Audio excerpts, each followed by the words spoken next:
Hello students, how are you? I hope you will be fine. Today's class, kinds of adverb part 2.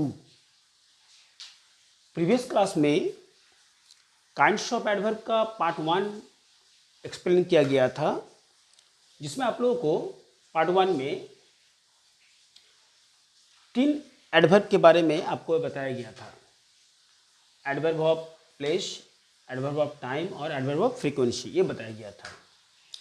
आज आपको next फिर 3 आपको बताया जाएगा, जिसमें टोटल 9 काइंड्स ऑफ आते हैं। तो 9 काइंड्स ऑफ आपका एक पार्ट में तो पूरा नहीं हो सकता, पॉसिबल नहीं है, जिस कारण से ये पार्ट आपका किया गया है। वो आपका फर्स्ट पार्ट था, ये आपका सेकंड पार्ट चल रहा है, जिसमें आपको और 3 काइंड्स आपको इसमें बताने वाला हूँ। तो 3 काइंड्स इसमें क्या आते हैं, 1 2 3 के बाद नंबर 4, जिसमें एडवर्ब ऑफ डिग्री आते हैं। एडवर्ब ऑफ डिग्री जिसको क्वांटिटी भी बोलते हैं, एडवर्ब ऑफ डिग्री। नंबर 5 में आएंगे एडवर्ब ऑफ मैनर, और नंबर 6 में आएंगे एडवर्ब ऑफ एफर्मेशंस एंड नेगेशंस। अब चलिए हम लोग इसको देखते हैं, समझते हैं कि ये तीनों अब क्या क्या काइंड्स जो है क्या क्या बताते हैं। तो नंबर 4 एडवर्ब ऑफ डिग्री, जिसको क्वांटिटी भी बोला जाता है, ये क्या करता है, ये काम का जो तीव्रता है, काम को किस हद तक किया जा सकता है, इसके बारे में ये शो करता है। जैसे एडवर्ब ऑफ डिग्री से यह बोध होता है कि किसी एक्शन, एडजेक्टिव या एडवर्ब की तीव्रता किस हद तक या कितनी है। एडवर्ब ऑफ डिग्री से यह बोध होता है कि किसी एक्शन मतलब क्रिया, एडजेक्टिव या एडवर्ब की तीव्रता किस हद तक या कितनी है, मतलब किस हद तक वो काम को पूरा किया जा सकता है। आज मैंने आपका जो डिफरेंसेस है उसको हिंदी में मैंने एक्सप्लेन कर दिया, क्योंकि प्रीवियस क्लास में या पहले की क्लास में 1-2 कमेंट इस तरह का आए थे, जिसमें ये बताया गया था कि हिंदी से भी कभी कभी एक्सप्लेन करने के लिए। तो आज मैंने हिंदी में इसको कर दिया। तो देखिए, इसमें एग्जाम्पल में TOO आते हैं, मच आएंगे, वेरी आएंगे, वेरी VERY वेरी आ सकते हैं।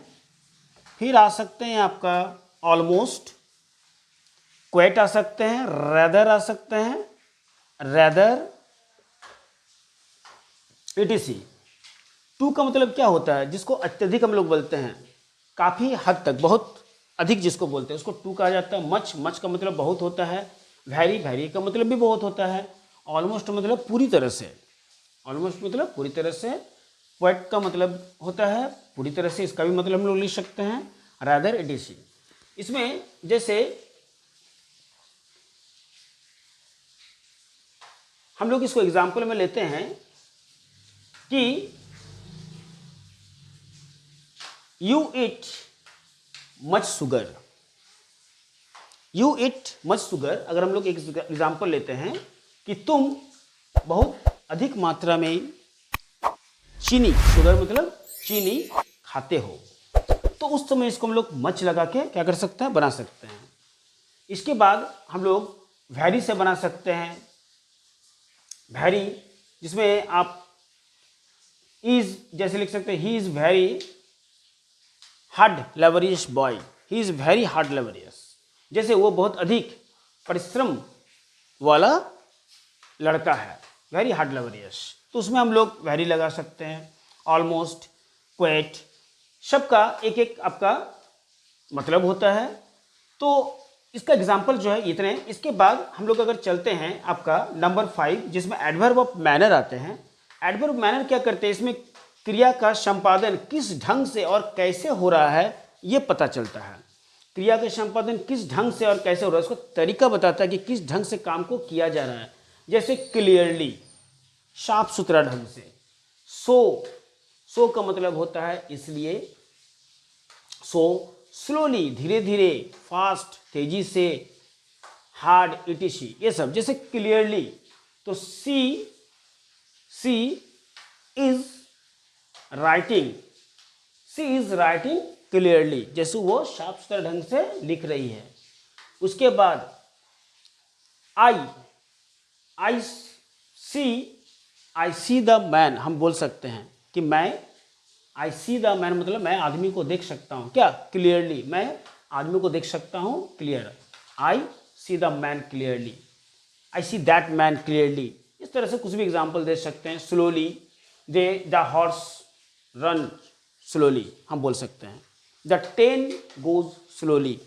बहुत तरह से हम उसको ले लेके उसका एग्जाम्पल को बना सकते हैं। अगर बात करते हैं हम लोग एडवर्ब ऑफ नंबर 6 में, एडवर्ब ऑफ एप्रीविएशंस और निगेशंस। तो एप्रीविएशन और निगेशन क्या होते हैं? एप्रीविएशन में हम लोग क्या करते हैं, जो कि सकारात्मक को बोध कराता है, जिसमें हम काम को, इच्छा को प्रकट करते हैं, काम हम लोग प्रकट करते हैं इच्छा अपना हाँ में, उसको हम लोग सकारात्मक बोलते हैं। और नेगेशंस होता है जिसमें हम लोग काम को जो है नकारात्मक ढंग से लेते हैं, नहीं, जिसमें मेरा मन नहीं रहता है काम को करने का, नकारात्मक, उसको नेगेशंस बोला जाता है। तो एप्रीविएशंस का मतलब सकारात्मक होता है और नेगेशंस का मतलब होता है नकारात्मक। तो एडवर्ब ऑफ एप्रीविएशंस आपको काम का हाँ या नहीं का बोध कराता है। एग्जाम्पल में बात करते हैं, इसमें देखिए एग्जाम्पल कैसे लिए हैं, विथ सेंटेंस मैंने लिया कि are you well, yes I am, are you well, आपके इसमें पूछ रहा है कि क्या आप अच्छे हैं, यस आई एम मतलब मैं ठीक ठाक हूँ। यहाँ पर जो यस लगा दिया गया है, इसको हम लोग क्या कह सकते हैं, सकारात्मक, मतलब एप्रीविएशंस कह सकते हैं। अगर सेकंड कहते हैं इस डॉक्टर इन, यहाँ पर देखिए जो इस डॉक्टर इन जो बोला जा रहा है, इसमें देखिए नो ही इज नॉट, क्या डॉक्टर आ रहे हैं, तो नो ही इज नॉट, वो नहीं आ रहे हैं, तो नो, यहाँ पर नो आपका क्या हो गया, नेगेशंस का काम करेगा। तो इस तरह का जब काम में हम लोग हाँ या नहीं का बोध कराते हैं, उसको हम लोग क्या कहते हैं, एडवर्ब ऑफ एफर्मेशंस कहते हैं। तो मैंने क्या बोला कि आज का 3 आपका काइंड्स ऑफ, जिसमें एडवर्ब ऑफ डिग्री और क्वांटिटी, जो कि क्या बोले कि डिग्री से यह बोध होता है कि किसी एक्शन, एडजेक्टिव, एडवर्ब की तीव्रता, काम का तीव्रता को बोध कराता है। देखिए काम का तीव्रता मैंने यहाँ पर लिखा, काम का तीव्रता को बोध कराता है, एडजेक्टिव, है ना, एडवर्ब और एक्शंस। इसके बाद मैंने एडवर्ब ऑफ मैनर के बारे में बोला, जिसमें बोला कि इसमें किसी कार्य को करने का ढंग का बोध होता है, कैसे उसका काम को किया जा रहा है। देखिए उस काम को करने का ढंग को बोध किया जा रहा है, उसको कहते हैं हम लोग एडवर्ब ऑफ मैनर, तरीका जिसको हम लोग कर सकते हैं। इसके बाद हम लोग देखिए आ गए हैं एडवर्ब ऑफ फ्रीक्वेंसी, जिसमें मैंने बोला कि काम को हाँ या नहीं का बोध कराता है, उसको हम लोग एडवर्ब ऑफ एप्रीविएशंस या नेगेशंस कहते हैं। तो आई होप आपको आज का क्लास जो है समझ में आया होगा। अगर आपको किसी तरह का कोई प्रॉब्लम्स है, कुछ पूछना है, तो आप उसमें कमेंट जरूर करें, पूछें, और वीडियो को बिना स्किप किए देखें। इससे आपको जो आपका क्लास है वो पूरी तरह से आपको समझ में आएगा। तो आज के लिए आपका क्लास इतना ही। नेक्स्ट पार्ट जो है पार्ट 3, जो कि आपका ख़त्म होने वाला है, काइंड्स ऑफ एडवर्ब, उसके लिए आप वेट करें, तैयार रहें। तो आज का क्लास इतना ही। Okay, bye.